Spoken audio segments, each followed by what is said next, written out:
Hi hello ನಮಸ್ತೆ welcome back to my YouTube channel. ಇವತ್ತು ನಾವು ತೊಂಡೆಕಾಯಿ ಫ್ರೈ ಮಾಡೋದು ಹೇಗೆ ಅಂತ ನೋಡೋಣ ಬನ್ನಿ. ತುಂಬ ಸಿಂಪಲ್ ಆಗಿರುತ್ತೆ, ಈಸಿ ಕೂಡ. ಹಾಗೆ ಮೊದಲಿಗೆ ತೊಂಡೆಕಾಯಿನ ನಿಮ್ಗೆ ಯಾವ ಶೇಪಲ್ಲಿ ಬೇಕೋ ಉದ್ದಕ್ಕೆ ಗುಂಡಕ್ಕೆ ಹೆಚ್ಕೊಳ್ಳಿ. ಒಂದು ಈರುಳ್ಳಿನ ಹೆಚ್ಕೊಳ್ಳಿ. ನಂತರ ಸ್ವಲ್ಪ ಕೊತ್ತಂಬರಿ ಕರಿಬೇವನ್ನ ತಗೊಳ್ಳಿ. ಇದು ತುಂಬ ಚೆನ್ನಾಗಿರುತ್ತೆ ರೊಟ್ಟಿಗೆ ಅಥವಾ ಚಪಾತಿಗೆ ಮತ್ತು ಅನ್ನದಲ್ಲಿ ಕೂಡ ಸಹ ತಿನ್ಬೋದು. ತುಂಬ ಚೆನ್ನಾಗಿರುತ್ತೆ, ಎಲ್ರಿಗೂ ಕೂಡ ತುಂಬ ಒಳ್ಳೆಯದು.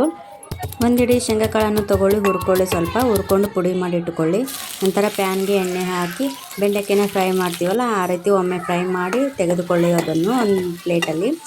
ನಂತರ ಮತ್ತೆ ಅದೇ ಪ್ಯಾನಲ್ಲಿ ಸ್ವಲ್ಪ ಎಣ್ಣೆ ಹಾಕಿ ಜೀರಿಗೆ ಸಾಸಿವೆ ಹಾಕಿ ಮತ್ತು ಒಂದು ಈರುಳ್ಳಿ ಹೆಚ್ಚಿದ್ದೀವಲ್ಲ ಅದನ್ನು ಹಾಕ್ಕೊಳ್ಳಿ. ಸ್ವಲ್ಪ ಕರಿಬೇವು ಹಾಕ್ಕೊಳ್ಳಿ. ಸ್ವಲ್ಪ ಕೆಂಪು ಬಣ್ಣ ಬರೋವರೆಗೂ ಹುರ್ಕೊಳ್ಳಿ ಚೆನ್ನಾಗಿ. ಸ್ವಲ್ಪ ಉಪ್ಪು ಹಾಕ್ಕೊಳ್ಳಿ ರುಚಿಗೆ ತಕ್ಕಷ್ಟು ನಿಮಗೆ. ಸ್ವಲ್ಪ ಫ್ರೈ ಮಾಡಿದ ನಂತರ ಹುರ್ಕೊಂಡಿದ್ದೀವಲ್ಲ ನಾವು ತೊಂಡೆಕಾಯಿನ ಅದನ್ನು ಹಾಕಿದ ತಕ್ಷಣ ಸ್ವಲ್ಪ ಅರಿಶಿಣ ಹಾಕಿ, ನಂತರ ಸ್ವಲ್ಪ ಖಾರ ಹಾಕಿ, ಮತ್ತು ನಿಮಗೆ ಟೇಸ್ಟಿಗೆ ಬೇಕಾದಷ್ಟು ಇನ್ನೂ ಸ್ವಲ್ಪ ಕಮ್ಮಿ ಇದ್ದರೆ ಉಪ್ಪು ಹಾಕ್ಕೊಳ್ಬೋದು. ನಾನು ಹಾಕಿಲ್ಲ, ಅವಾಗೇ ಹಾಕಿದ್ದು.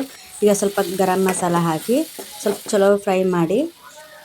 ಶಾಲೋ ಫ್ರೈ ಆದ ನಂತರ ಅದು ಇಟ್ಕೊಂಡಿದ್ವಲ್ಲ ಪುಡಿ ಮಾಡಿದ್ವಲ್ಲ ಶೇಂಗಾ ಪುಡಿನ ಹಾಕಿ, ನಂತರ ಇನ್ನೊಂದು ಸ್ವಲ್ಪ ಒಂದು 5 ನಿಮಿಷ ಫ್ರೈ ಮಾಡ್ಕೊಳ್ಳಿ ಸಾಕು. ಕೊತ್ತಂಬರಿ ಹಾಕ್ಕೊಂಡು ಇನ್ನೊಂದು 5 ನಿಮಿಷ ಫ್ರೈ ಮಾಡ್ಕೊಳ್ಳಿ. ಓಕೆ, ರೆಡಿ ಆಗಿತ್ತು ನೋಡಿರಿ. ಇವಾಗ ತೊಂಡೆಕಾಯಿ ಫ್ರೈ ರೊಟ್ಟಿ ಚಪಾತಿ ಅನ್ನದಲ್ಲೂ ಕೂಡ ನೀವು ತಿನ್ಬೋದು. ಟ್ರೈ ಮಾಡಿ ನೋಡಿ.